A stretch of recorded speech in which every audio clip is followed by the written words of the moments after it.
टाळ्यांच्या गजरात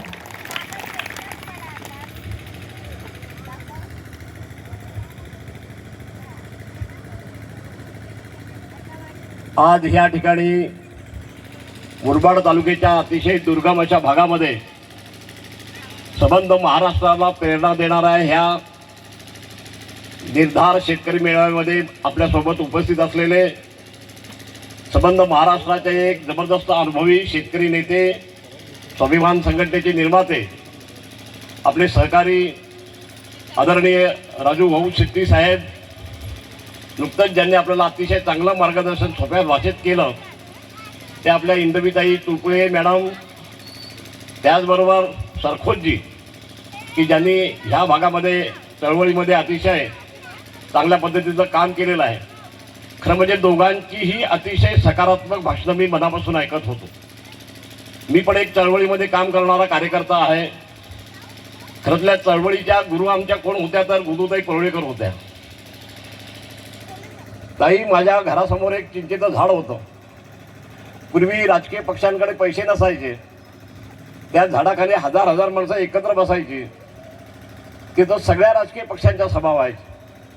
पण गुरुताई परुळेकरांचं भाषण ज्यावेळेला सुरू व्हायचं त्यावेळेला मी पाटी दप्तर टाकून ते भाषण मी ऐकायला यायचं. त्याच झाडाखाली माझ्या एस.एन. जोशी आले, त्याच झाडाखाली आमच्या मधु दंडवते आले. त्याच्यानंतर BJPचा सिलसिला सुरू झाला. भारतीय जनता पक्षाला त्यावेळेला मोर्चा वगैरे काही माहिती नव्हतं. त्याला सगळे मोर्चे वगैरे, त्याला गर्दी, त्याला माणसं सगळं देण्याचं काम, मटेरियल देण्याचं काम आम्ही केलं. आणि एवढं मटेरियल दिलं की ते आज सत्ताधारी बनलेले आहे. एक गोष्टीची अतिशय चिंता वाटते मला, शेतकऱ्यांनी जमीन टिकेल की नाही ही शंका आहे मला. मी मगाशी काय म्हणालो की महाराष्ट्रातल्या शेतकऱ्याला प्रेरणा देणार हा कार्यक्रम आहे. याचं कारण असं की शेतकरी हताश आहे, हतबल आहे. हे राज्य आल्यानंतर असं वाटलं होतं की आम्हाला जय किसान जय जवान म्हणून आम्हाला सन्मान मिळेल, परंतु ज्यांनी देशाला अन्नाचे 2 घास दिले त्या शेतकऱ्याला आत्महत्येच्या दिशेने पाठवायला लावलेलं आहे. आणि आज आमचे जवान रोज संकटाच्या छायेमध्ये आहेत. 1 महिन्यापूर्वी इथे सगळे कार्यकर्ते जे व्यासपीठावर बसलेले सगळे नेते आहेत, मी त्यांचं अभिनंदन करीन.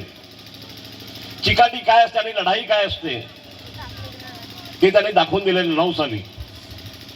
त्याच वेळेला एक माझे मित्र कॉम्रेड केशव भेरे यांनी शाही धरणाचा मुद्दा उचलला होता. पण इथे का कोणाला मुरबाडच्या लोकांना माझी ॲलर्जी होती, नेत्यांना, लोकांना नव्हती.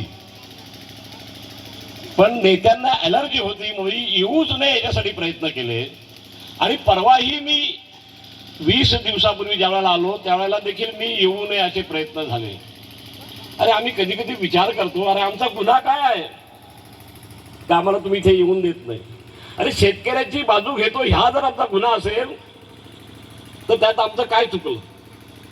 मला माहित आहे राजू भाऊ, आज परिस्थिती अशी आहे कोकणातली की आमचं एकमेव पीक म्हणजे भाताचं पीक.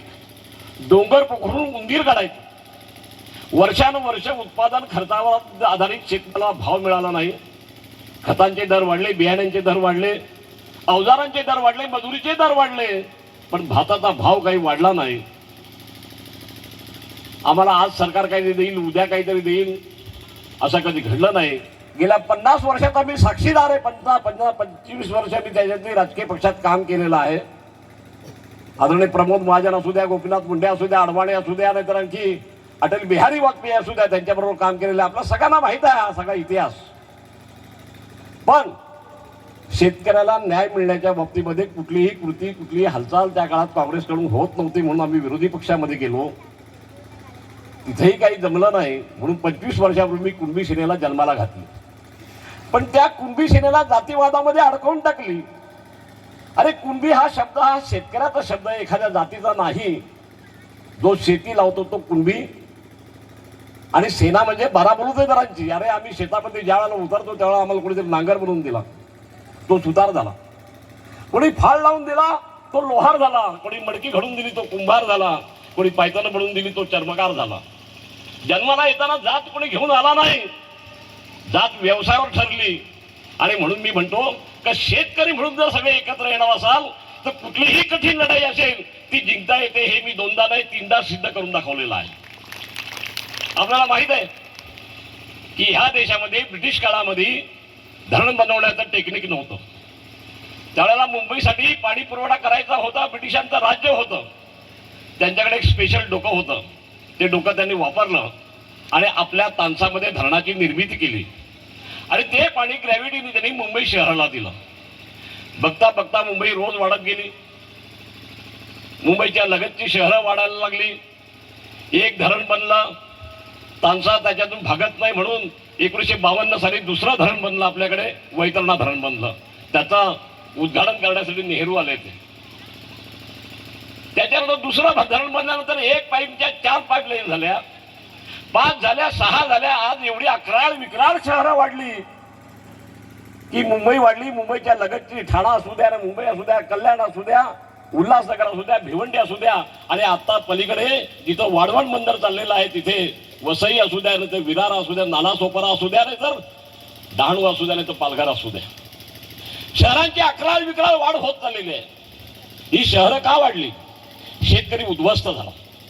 ज्या शेतकऱ्यांनी ह्या देशाला अन्नाचे 2 घास दिले, अरे एक वेळ अशी होती की ह्या देशामध्ये मिरोत नावाचं एक कॅटल फूड गुरांना घालण्याचं खाद्य आम्ही अमेरिकेतून आणत होतो. 72चा दुष्काळ आठवा. त्यावेळेला स्वर्गीय इंदिरा गांधींनी किंवा काँग्रेस सरकारने त्यावेळेला शेतकऱ्याला हरित क्रांतीची हाक दिली होती.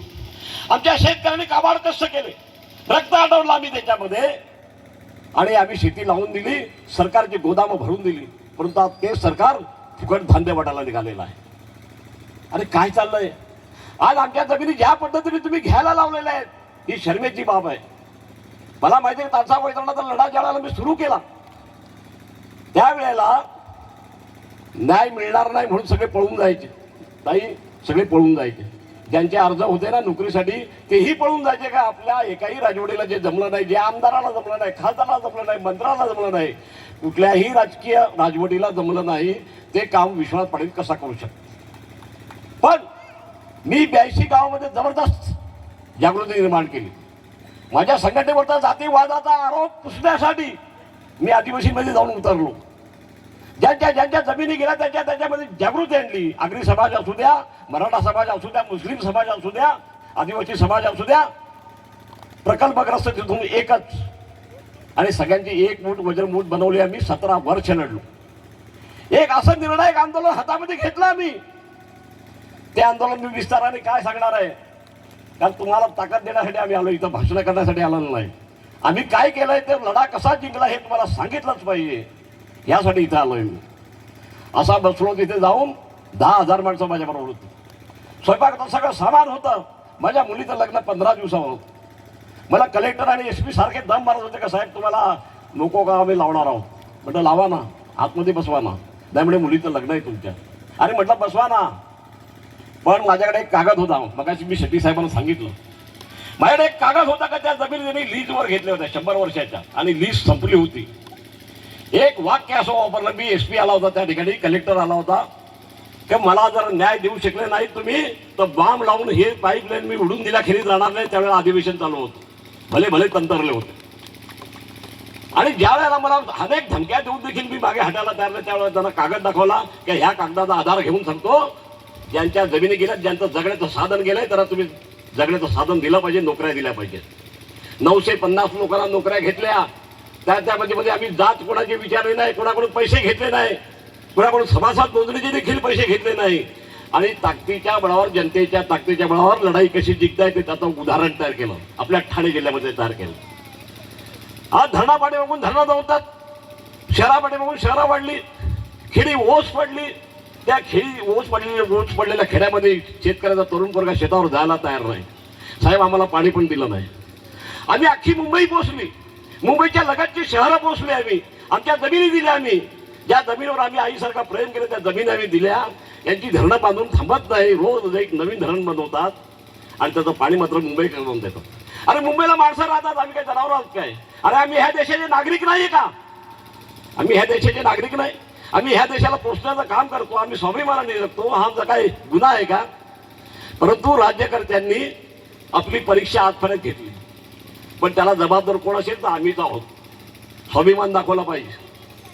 त्यावेळेला मी 14ला उभा होतो निवडणुकीला. साहेब इथल्या 30 गावांनी बहिष्कार टाकून दिला होता मला पाडण्यासाठी. यांचा दोष नाही त्याच्यामध्ये. ज्या नेत्यांना मी नको होतो ना त्यांनी प्लॅनिंग बनवला आणि ती 30 गावं जर तेवढी वोटिंग लागली असती ना तर आज मी तुमच्या बाजूने पहाडासारखा उभा राहिला असतो. आणि मी केवळ ठाण्यात आणि पालघरमध्ये लढत नाही. मी एकदा रत्नागिरी जिल्ह्यामध्ये कोकणामध्ये आंदोलन हातामध्ये घेतलं बेदखल कुळांचा विषय. आणि पिढ्याने पिढ्या आम्ही जमिनी लावल्या. आमच्या बापदादांनी जमिनी कसल्या रक्त हटवलं त्याच्यामध्ये घाम गाळला त्याच्यामध्ये. त्या जमिनी कुळ कायद्यानंतर देखील नावावर झाल्या नाही. एक कमिटी नेमली, दुसरी नेमली, तिसरी नेमली, चौथी नेमली. शेवटी पृथ्वीराज चव्हाण साहेबांना माझी कीव आली. त्यांनी मला मोबाईलवर साहेबांना हाताशी दिला आणि त्यांनी सांगितलं की पाटील साहेब हा बेदखल कुळांचा प्रश्न आहे, हा सोडून घ्या तुम्ही यांच्याबरोबर राहून आणि तुम्हाला मी तिकीट पण देतो. तिकिटासाठी माझी लढाई नव्हती पण कायद्याची अंमलबजावणी नाही होत. अरे बेदखल कुळांचा प्रश्न सुटत नाही म्हणून आज लक्षावधी कोकणातल्या माणसांच्या नावावर जमिनी राहिलेल्या नाहीत. कोकणातला शेतकरी आज पूर्णपणे भूमिहीन होण्याच्या पाठीमागे आहे. 70% जमीन धनिकांच्या ताब्यामध्ये गेलेली आहे आणि उरलेल्या ज्या जमिनी आहेत माझ्या भागामध्ये वाढवण बंदर आलेलं आहे. 40 किलोमीटर अंतरावर ते वाढवण बंदर आहे. त्या वाढवण बंदरासाठी म्हणून समुद्र बुडवायला लावलेला आहे. 15 किलोमीटर समुद्रामध्ये माती टाकायला लावलेली आहे आणि 2 विमानतळाचं नियोजन चाललेलं आहे. 3री मुंबई करून झाली नाही म्हणून 4थी मुंबई तिथं बसवायला लावलेली आहे. आदिवासींच्या जमिनी खायला लावलेल्या आहेत. आदिवासीच्या जमिनी कायद्यामधून घेता येत नाही म्हणून आदिवासींना परवानगी दिली. भाडेकराराने जमीन देऊन टाका. अहो भाडेकराराने जमीन कोण 99 वर्षाच्या कराराने देणार ना. आणि म्हणजे आदिवासीला भूमिहीन करायला निघाले तुम्ही. कुणब्याला ठार मारला तुम्ही जिवंतपणे. शेतकऱ्याला ठार मारला तुम्ही आणि आता आदिवासीला पण मारायला निघाले. अहो 15 टावर चाललेत हाय टेन्शन वायरच्या. अदानी आहे, अंबानी आहे, रिलायन्सवाला आहे, कोण नाही किती सगळेच आहेत. ज्यांना देश विकायची परवानगी विकत घ्यायची परवानगी दिली ते सगळे आहेत तिथे. कलेक्टर देखील न्याय देऊ शकत नाही. आणि मी सांगतो व्याप द्या ना मला. लक्षावधी झाडाची तोड चाललेली आहे. लक्षावधी झाडं तोडायला लावलेली आहेत. जमिनी खायला लावलेल्या आहेत. धनिकांच्या हातामध्ये घशामध्ये घालायला लावलेले आहेत. कसली धरणं आणि कसला काय. इथे धरणाचा प्रेम नाही कोणाला. हे जर पश्चिम महाराष्ट्रामध्ये धरण जर घाला असतं तर लोकांनी दिवाळी साजरी केली असती. पण साहेब आम्ही दिवाळी साजरी करू शकत नाही कारण आम्ही तानसा बघितलं त्याच्यातला थेंब भर मला मिळाला नाही. आम्ही वैतरणा बघितली त्याच्यातला थेंब भर मला मिळाला नाही. आम्ही 10 पाईपलाईन बघितल्या मुंबईला जाताना आम्हाला त्याच्यातलं थेंब भर पाणी मिळालं नाही. उलट आमच्या ग्रामीण क्षेत्रामध्ये कोणी मुली द्यायला तयार नाही कारण डोक्यावरचा हंडा त्यांच्या उतरत नाही म्हणून. ही आमची अवस्था. आम्ही देशासाठी त्याग केला ना आमची ही अवस्था ही आहे. आणि म्हणून जमीन पाणी रोजगार आणि विकासाच्या प्रश्नावर दमदार लढाई गेले 25 वर्ष आम्ही केली. मी इथल्या संयोजकांना मनापासून धन्यवाद देणार आहे की योग्य नेत्यांना तुम्ही व्यासपीठावर आणलेलं आहे. ही लढणारी माणसं आहेत. रडणारी माणसं नाहीत, लढणारी माणसं आहेत. पण लढण्याची ताकद आता तुमच्यामध्ये आहे का हे मला पाहायचं आहे. कारण आम्ही जाऊ तिथं आम्ही सगळं केलेलं आहे उभं. रत्नागिरीमध्ये अशी स्थिती आली की मी रेल्वे रोखली, रस्ता रोखला. मला आर पाटील म्हणायला लागले पाटील साहेब एका ठिकाणी आंदोलन झालं पाहिजे. मी म्हणालो नाही. गरिबांची ताकद काय असेल ती मला दाखवायची. 6 ठिकाणी रेल्वे रोखली, 6 ठिकाणी रस्ता रोखला आणि कमीत कमी 5 लाख लोक त्यावेळेला रस्त्यामध्ये होते. लोकांना वेळ लागला तर म्हणून नव्हते आले. अटक करण्याची कोणाची बापाची हिंमत नाही झाली. मला हजारो आंदोलन आजपर्यंत मी केलेले आहेत पण एकाही आंदोलनामध्ये मला कधी अटक झालेली नाही. एकाही आंदोलनामध्ये माझ्यावर गुन्हा दाखल झाला नाही कधी. आणि अजूनही माझ्यामध्ये अजून जर राज्यकर्त्यामध्ये हिंमत असेल तर आमच्यावर गुन्हे करून दाखवा. इथल्या जनतेला मी विनंती करणार आहे की ही काळू धरणाची आणि शाही धरणाची एकत्र लढाई आपण करू. कारण दोन्ही धरणांमधून शेतकऱ्यांसाठी काही मिळणार नाही हे मला माहित आहे. ज्यांनी जमिनी खरेदी केलेल्या आहेत ना त्यांना कोट्यावधी रुपये मिळणार आहेत. ज्यांच्या समृद्धी मार्गामध्ये मिळालेत. समृद्धी मार्गामध्ये कुठे न्याय द्यायला तयार होते. त्यावेळेला खरं म्हणजे त्या आंदोलनामध्ये आम्ही ज्यावेळेला रस्त्यावर बसलो, हायवे अडवला आम्ही, त्यावेळेला शेट्टी साहेबांना मी धन्यवाद देणार आहे. कुठे होते तिथून धावून आले आणि आमच्याबरोबर बसले. त्यावेळेला डाव्या तळवेने मला पाठिंबा दिला होता. सिन्नरपासून नाशिकपर्यंत आम्ही रस्ता जाम करून टाकला होता. आणि सगळ्यात मोठी चावी आपल्या हातामध्ये आहे. हे जर जास्ती दादागिरी करत असतील ना तर मुंबईची कळ अख्खी आपल्या हातामध्ये. रेल्वे मुंबईला आपल्याकडूनच जाते, पाणी आपल्याकडूनच जातं.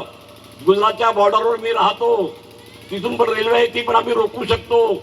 आणि म्हणून हे जे रावणासारखं मागलेलं सरकार आहे त्याचा आमचा निरोप आहे. बऱ्या बोलाने शेतकऱ्यांचा आक्रोश जर ऐकणार नसाल तर रस्त्यावर उतरण्याच्या पलीकडे आमच्यासमोर कुठलाही उपाय राहणार नाही. आणि मग त्याची सगळी जबाबदारी तुमची राहील. अधिक बोलणार नाही, कारण आपण आज शिपी साहेबांचं भाषण ऐकायला आलेलं नाही. पण कृतीवर उतरण्याची अत्यंत आवश्यकता आहे असं मला वाटतं. आपली पहिली हिंमत आपण अशी दाखवली पाहिजे की भर उन्हामध्ये आपण मोर्चा काढला पाहिजे. पहिला प्रांत अधिकाऱ्याला कोंडून ठेवला पाहिजे. हे मुंबईचं आम्ही आंदोलन जिंकलं ते असं फुकट महानगरपालिका आंदोलन जिंकलेलं नाही. 4 दिवस अधिकाऱ्यांना कोंडून ठेवले ते मी. त्यांना फक्त याला आणि याला जायला परवानगी होती. देवाला देत होतो, मीच देतो, मीच देवाला दिलं त्यांना.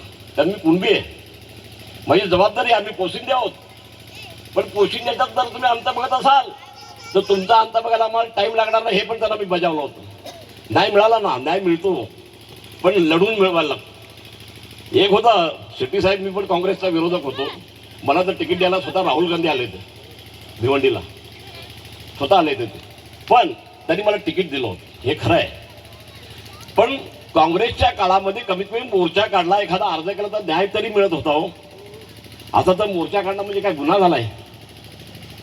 कदाचित आमच्या आता नावं हिट लिस्टवर जातील कदाचित. माझं तर रोज हिट लिस्टवरच असतो ते, मला काय फरक नाही पडत त्याच्यात.